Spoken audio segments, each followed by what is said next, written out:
Hello hi सेवा नमस्कार हजुरहरूलाई सेवा छ बुखिम केटोको तर्फबाट आरामै हुनुहुन्छ होला। आज चाहिँ म इलामलाई छोडेर झापाको आज चाहिँ म यसो यो काकारे भिट्टातिर आएको छु। काकारे भिट्टातिर आउने क्रममा आज चाहिँ म यसो मेरो 5 थरमा जन्म लिई अहिले हालमा काकारे भिट्टा बस्दै हुने मेरो फुपूसँग भेटघाट भएको छ। धेरै समय पछाडि भनौँ फुपूसँग त एक वर्ष पछाडि फेरि पनि भेट भएको छ। अस्ति मेरो बाजे खस्दाखेरि 5 थरमा भेट भएको थियो। त्यस पछाडि हाम्रो कन्ट्याक्ट थिएन, कन्ट्याक्ट बिन थियो। तर आज म काकारे भिट्टा आएको छु मेरो फुपूसँग भेट्नको लागि। अनि अब भेटघाटको क्रममा गफ हाम्रो जानेछ। उहाँको हाम्रो फुपूको दिनचर्या कसरी बित्दैछ। यहाँ नजिकै मेरो चेली कुनै पढ्नुहुन्छ शान्ति, उहाँ पनि हुनुहुँदो रहेछ। आज गफ यसरी बिताइनेछ कि कस्तो चाहिँ हुँदैछ त। 5 थरको फुल्पामा जन्म लिएर काकारे भिट्टाको बसाइ बाउ माइतीदेखि धेरै टाढा हुनुहुन्छ। कस्तो फिल रहेछ बजाउँ चेलीको पीडा।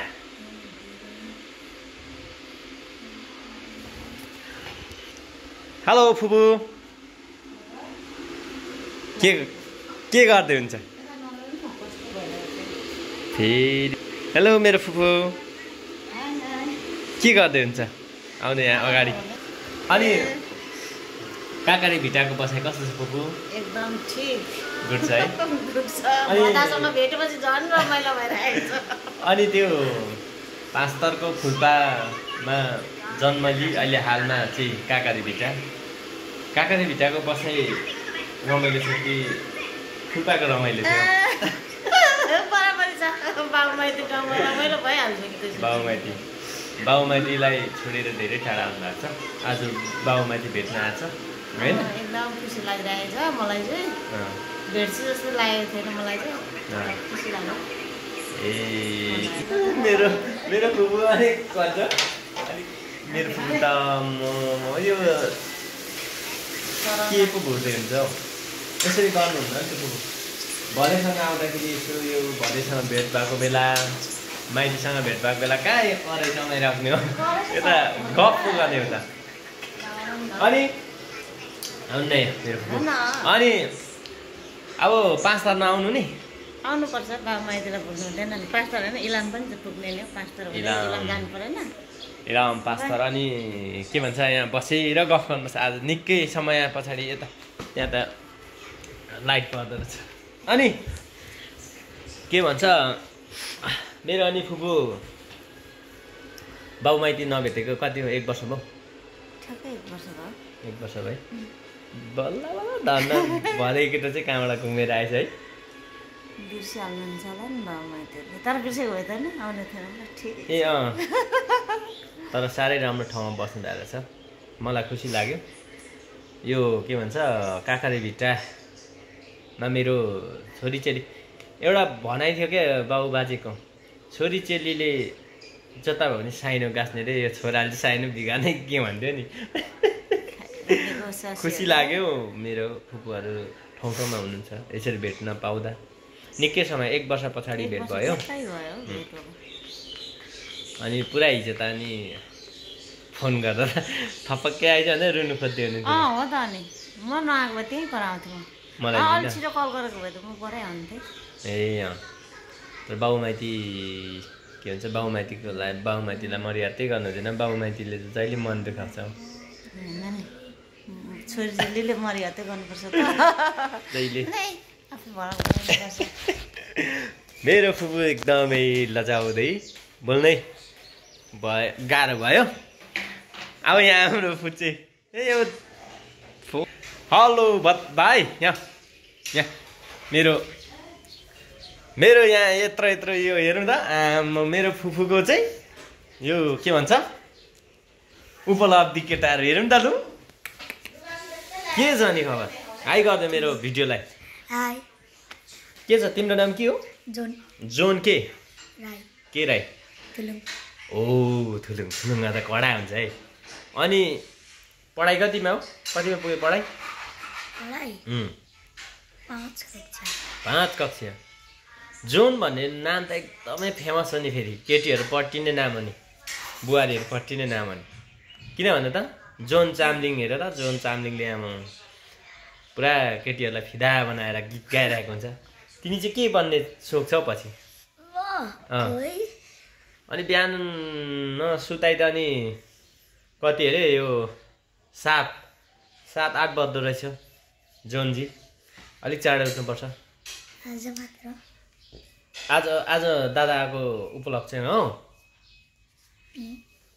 अनि पढेर के भन्ने हो पछि यता हेर न मलाई ल मेरो भिडियोमा एउटा मिठो गफ जाओस् त मेरो भाइको हाम्रो बुखिम दादाको युट्युब च्यानललाई सब्सक्राइब गरिदिनु होला भन त कतिको प्रफिट छ हरेक कुरामा बोल्न प्रफिट हुनुपर्छ जोनजी भोलिपछि अनि केटीले चाहिँ नि आई लभ यु जोन भने अनि के भन्छ सेम टु यु भनेर घरतिर भागेर हुँदैन त आई लभ यु सोल्टिनीहरू रमाइलो गर्नु रोइला गर्नु भन्नुपर्छ होइन कोस त अनि कति वर्ष पुग्यो अरे तिमी 11 वर्ष पुग्यो ए ठुलोले कति पुग्यो 14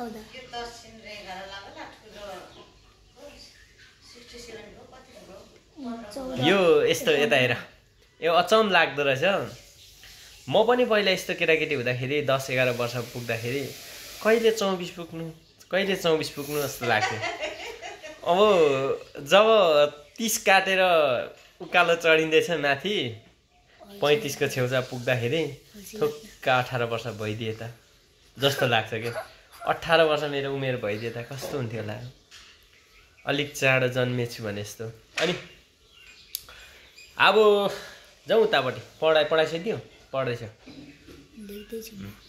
अब शान्तिलाई पनि गफ ठोकेर आउनुपर्छ शान्ति चेलीहरूलाई पनि गफ दिएर आउनुपर्छ के गर्दैछन् त म जाँदैछु है त फुपू मिठो पकाउँदै गर्नु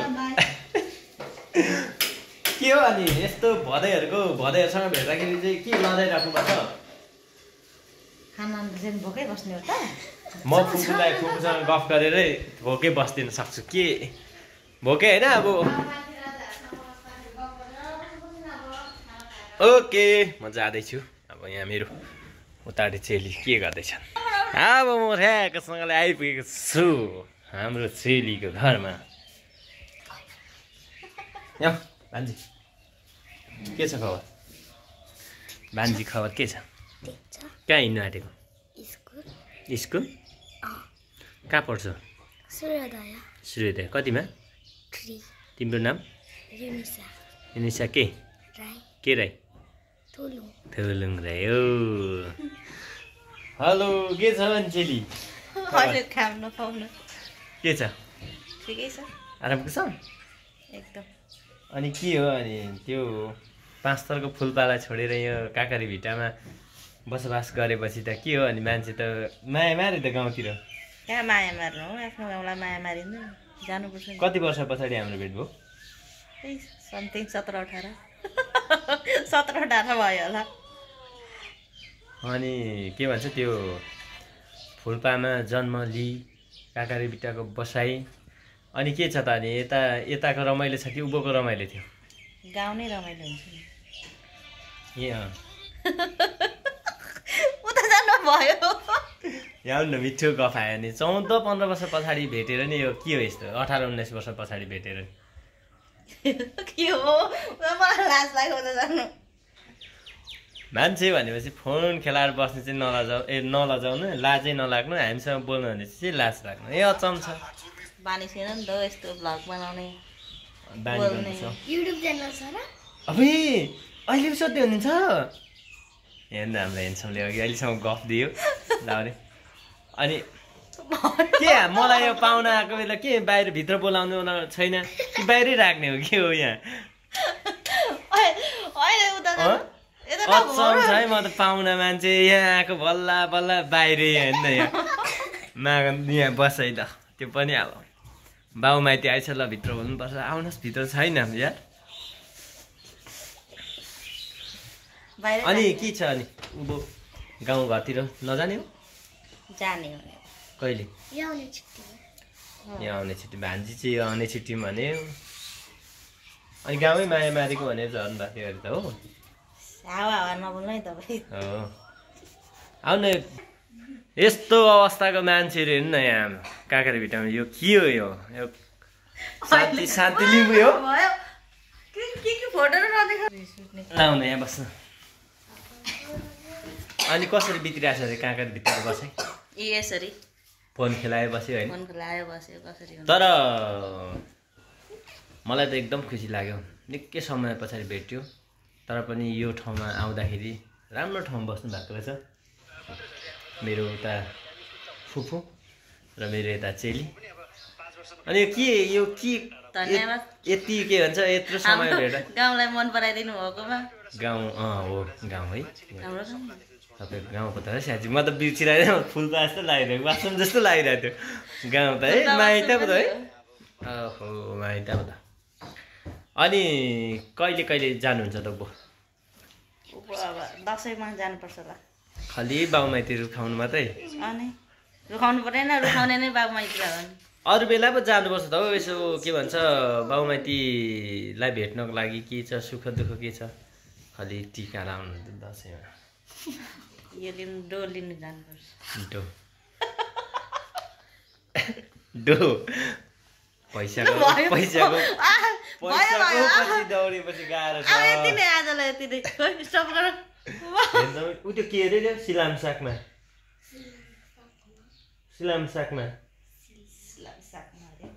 कहाँबाट यो कसले चिनो कि आफै बनाउनु भएको फोन चाहिँ नहेर्नु न यता हेर्नु न सिलाङ सागमा चाहिँ कसको चिनो हो भनेको ए यस्तो र हेलो भान्जी मेरो ठुली भान्जी त एउटै कुरै गर्छ त अहिले त्यो सिलाङ सागमा त अस्ति त कहिले हिजो कहिले सुन्दै थियो पर मैले कहिले चिनो पो दिएको भन्ने कुरा सुनेको कसले चिनो दिन्छु हामीलाई हो मेरो चेलीहरू उपलब्धि हेर त यहाँ ठुली सानी तिम्रो के अरे तिम्रो नाम के अरे मेरो भान्जीको प्रमिसा के राई कतिमा पर्छ तिमी 7 कति वर्ष पुग्यो वर्ष 13 वर्ष 14 यो सानोलाई अघि मैले एउटा कथा सुनाएको थिएँ नि के भन्छ 13-14 वर्ष हुँदाखेरि 24 पुगौँ कहिले लाग्ने 30 काटेपछि कहिले 18 वर्ष भए जस्तो हुँदै यस्तो अनि माउलो कहिले कहिले लाँदै हुन्छ मम्मीले भन्नु त डेली लानुहुन्छ कि झुकिएको बेला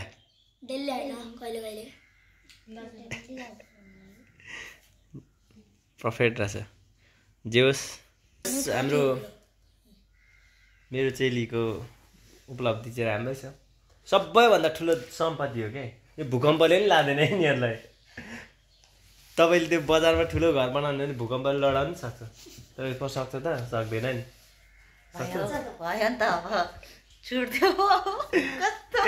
यत्रो समय भेटेको यत्रो समय पछाडि भेट्दा पनि यो के हो भयो यस्तो नि हो 15-18 वर्ष पछाडि भेटेको छ त्यो फुलपामा अहिले यस्तो लाग्छ त्यो हाम्रो शान्ति के अरे हाम्रो उहरूले सङ्गीताहरूले फर्का जाँदै राखेको माथि त्यो धुसरारीमा आइपुगेको आउनुहोस् मेला जोड्नुपर्छ अनि कहाँ आज बाबु माइतीहरू चाहिँ यस्तै खत्तम हुन्छ भने फर्किझारेर बसेको अब त्यो दिनहरू सम्झिँदाखेरि आज यो दिन तर हामी चाहिँ जहाँको त्यहीँ त्यो के भन्छ नि त्यो एउटा कथा थियो नि कुनै केमा चन्द्रमामा तिमीहरू चाहिँ नुनकै बोरामा भनेस् हामी चाहिँ नुनकै बोरामा तपाईँ चन्द्रमा गफ गर्न चाहिँ खुब आउँदो रहेछ नि हो साँच्ची त र खुसी लाग्यो धेरै समय पछाडि चेलीहरूसँग भेट भयो फुपूसँग भेट भयो आज काकारे भिट्टाको गफ मात्र हो यो भरे बस्न सकेछ भने काकारे भिट्टाको यस्तो राम्रो राम्रो तपाईँहरूलाई चाहिँ म देखाउने छु नि चिजबिजहरू म यस्तो देखाउने छु कि लागेन भ्लग हो भन्दै त्यो चिजबिज हेर्नको लागि चाहिँ फेरि तपाईँहरूले के गर्नुपर्छ भने बोकिम केटोमा जाने युट्युब च्यानल सर्च गर्ने ठ्याक्क त्यहाँ आउँछ सब्सक्राइब गर्ने बेल बजाउने कमेन्ट गर्ने राम्रो कमेन्ट गाली नगर्ने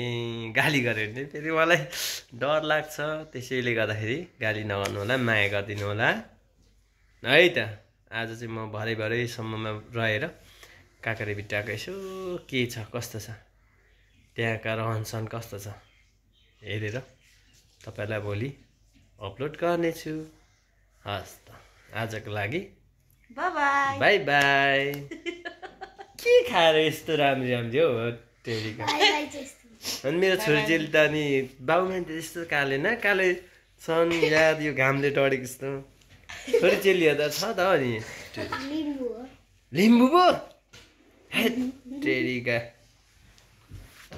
आमा त फेरि राइनी हो नि त बाउ पो लिम्बू होइन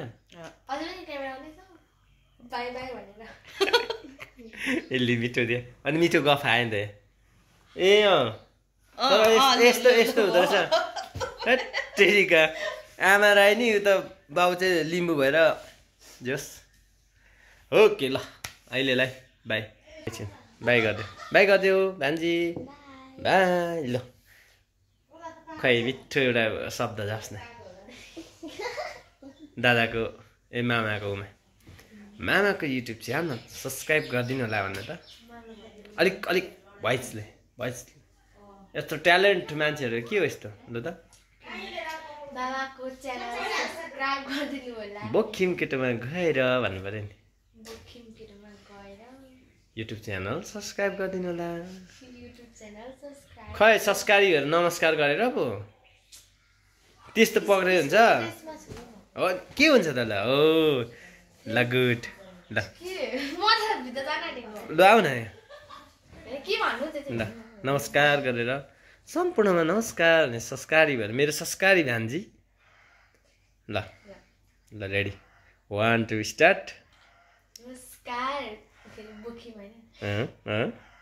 बोकिम च्यानलमा गएर सब्सक्राइब गरिदिनु होला धन्यवाद मेरो भान्जीलाई